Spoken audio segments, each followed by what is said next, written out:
From CBS News, it's The Early Show. Erica, thank you. When it comes to sneakers, one size definitely does not fit all. The April issue of Prevention magazine profiles the 10 best models for every foot and every occasion. And Prevention's fitness editor, Jessica Cassity, is here to walk us through it step by step at a brisk pace. Good to see you. How are you, all right? Great. Thanks for having me. Let's talk about prices first before we get into all of these, because sneakers, I know, can be very, very, very expensive. Well, the average cost of a sneaker right now is probably just around $100, but we have a full gamut represented here today, from $60 all the way up to $175. So no matter what your price range, we've got something for you. $175 for a pair of sneakers. I mean, you talk about sticker shock. I mean, it really is. I mean, parents go to these stores and kids want these high tops and basketball sneakers, and the prices are outrageous. All right, so let's start here. And this very first one we have, and these are specialty sneakers. And this is a top 10. These are best for bunions.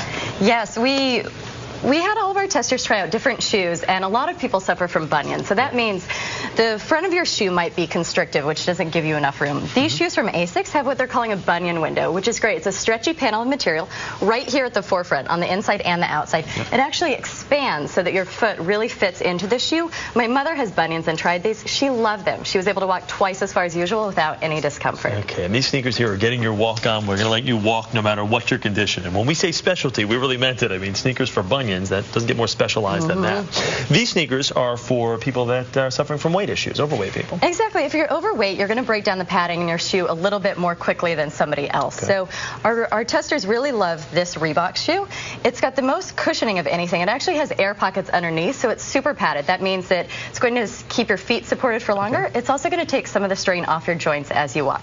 So super comfortable for anyone, especially people overweight, but any weight really can wear this. It's also only $70, so one of our less expensive options. And do you recommend, like I noticed our first pair and our second pair have the little gel at the bottom in the sole. Do you kind of recommend that? I mean, it does provide a little bit of a cushion effect. It definitely does. I mean, try every shoe on. We always recommend trying the shoes on, not just ordering them online, so that you really make sure that you've got the best fit and most comfortable shoe for you. Okay, now these are able to kind of mimic the barefoot effect, correct? Exactly. So this is sort of the other end of the spectrum, whereas the shoes before had the most padding. These have the least padding. So they're following that minimal shoe trend, the barefoot running. So they have very little padding, which means that your feet are going to have to work a little bit harder when you're wearing them. You're going to build up foot strength, which may prevent conditions such as fallen arches.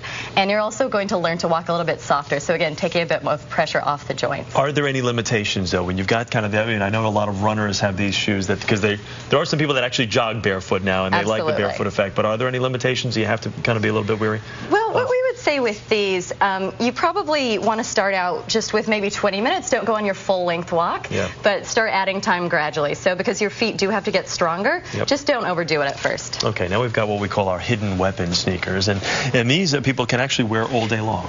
Absolutely. It doesn't look like it, but this is a real work boot of a shoe. It's designed by Scarpa.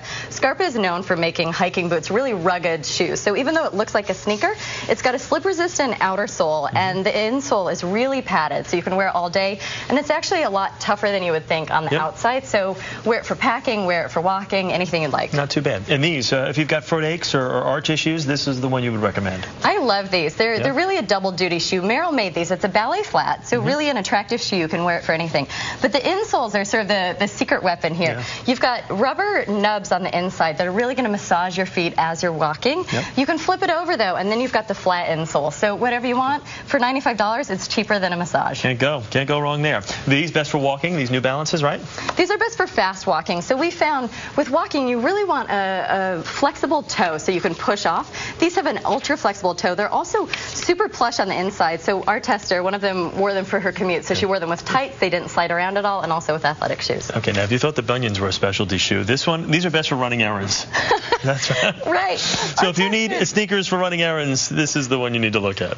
Our testers tried all sorts of things. We love that they did the really technical athletic shoes, but also some more casual shoes. So they love that they could wear these with anything from jeans, even skirts. They're also really lightweight, so it feels like you're putting on a slip-on or something like that, but they've still got all the things you would want from an athletic shoe. So great for drugstores, not so great in supermarkets, so just be careful.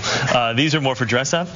Yes, so we've all been to those events where you put on the heels, maybe not you, but you put on the uncomfortable shoe, and you look great, but you can't walk around. This is going to be something that you can replace, say, a ballet flat with. Okay. So it still looks really nice, but the bottom is constructed just like an athletic shoe. So a nice rubber bottom, padded insole. You can walk a lot more steps in these. Okay, final 2 of our top 10 here. These are best for hiking. So what we love about the Nutrient in hiking, really lightweight shoes. They're all low tops, so they aren't those really constrictive high ones. Sure. They're also super light, so they aren't going to weigh you down as you're walking.